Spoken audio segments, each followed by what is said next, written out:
变革神情以来，我这是我们。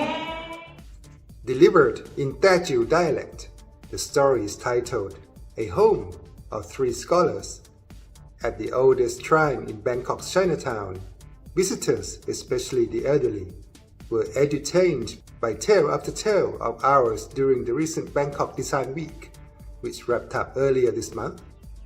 Dating back to the reign of King Narai, the art of Chinese opera, or ngiw in Thai, is waning in popularity due to changing cultural habits.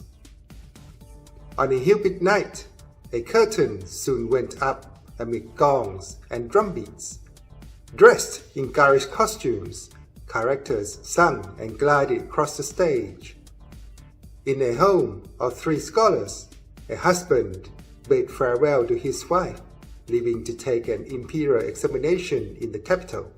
Soon, two wealthy men came to collect her husband's debt. Despite her plea, they confiscated her two infants to clear outstanding debts. A family drama of separation for 20 years ended with reunion. Thirapat Anand Gawin, the 53-year-old owner of Chair Lang Ngek Lao Shun, a Chinese opera troupe that has been performing for almost a century, said, "Chinese opera isn't making profit anymore. But with my back against the wall, I can't retreat. The number of troops has dropped from over 100 to 20-something, and soon it will be in a single digit," he added. A few days after the show, Bangkok Post visited his chop house in Thung Krut district in Bangkok. It's an office and warehouse for costumes and stage props. Some of them are placed in green boxes, a reminder of the heyday of this ancient art. Surprisingly, it is home to medical equipments and other goods that are providing an alternative source of income for keeping the age-old tradition alive. Born into a family of Chinese opera performers, Thirapat witnessed the struggles of his parents and their troops for survival. His Chinese father taught the ancient craft and wrote screenplays, while his Thai mother played the male lead. His parents worked for a troupe in Singapore for 20 years until war broke out. Upon returning to Thailand, they worked for a theater in Yaowarat.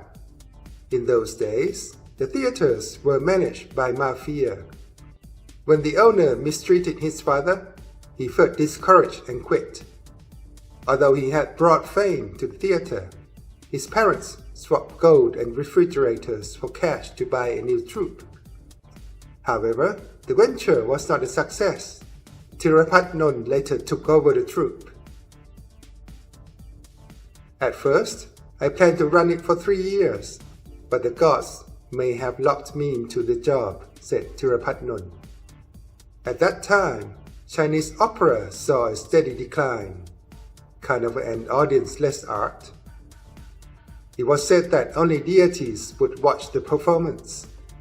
Besides, an agent in Malaysia banned his troupe for 169 days because it was perceived to be a mafia, costing him over 1 million baht in damages. Yet, Thirapat soldiered on. While preserving tradition, he decided to make the show more entertaining.